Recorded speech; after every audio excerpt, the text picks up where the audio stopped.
আজকের ব্লগটা আমি অনেক তাড়াতাড়ি শুরু করেছি। অন্যদিন বাড়ি এসে বা পড়াতে যাওয়ার সময় ব্লগটা শ্যুট করি, কিন্তু আজকে আমি বাড়ি থেকে বেরোনোর সময়ই করেছিলাম।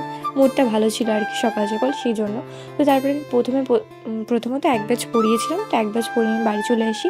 তো বাড়ি আসার সময় ভাবছিলাম যে কী রান্না করবো। তো অনেক দিন ধরেই মাংস খেতে ইচ্ছে করছে, আনতে যাওয়া হচ্ছে না সময়ের অভাবে। তো আজকে গিয়েছিলাম।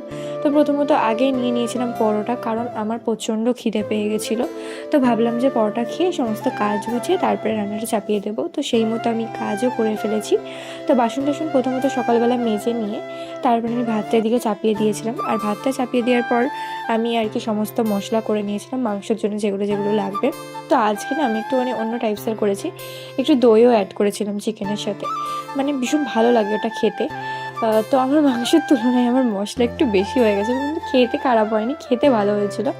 একটু গ্রেভিটা একটু বেশি ভালো হয়েছিল। তো আমি যেরকমটা চাই, আমি ঝোলটা ঠিক পছন্দ করি না, তো সেহেতু আমার পক্ষে এটা ভালোই ছিল। তো এখানে আমি সমস্ত কিছু করে নিয়ে আর কি পেঁয়াজ টিয়াজ দিয়ে টমেটো দিয়ে সমস্ত কিছু করে নিয়ে এখানে আমি আর কি একটুখানি ভেজে নিচ্ছিলাম। তারপরে আর কি চিকেনটা দিয়ে দিই। চিকেনটা ম্যারিনেট করে রেখেছিলাম আজকে, আজকে একটু অন্যরকমভাবে রান্নাটা করছি। অন্যদিন একটু অন্যরকম করি, আজকে একটু অন্যরকম করেছি। তো তারপরে এখানে রেডি হয়ে গেছে, আর আমি এখানে স্যালাড আর ভাত নিয়ে বসে পড়েছি। তো তারপরে খাওয়া দাওয়া করে রেডি হয়ে নিয়েছিলাম পড়াতে যাওয়ার জন্য। আর এখানে আমি আর কি প্রথমত আমি বাড়ি থেকে যখন বেরোই তখন থাকে দিন, আর যখন বাড়ি আসি তখন হয়ে যায় রাত। কারণ আমি প্রায় 2 থেকে 3 ব্যাচ পড়িয়ে তারপরে বাড়ি আসি। তো আজকেও সেরকমই ছিল, 2 ব্যাচ পড়ানো ছিল। তো তারপরে আমি চলে আসি। তো টাটা।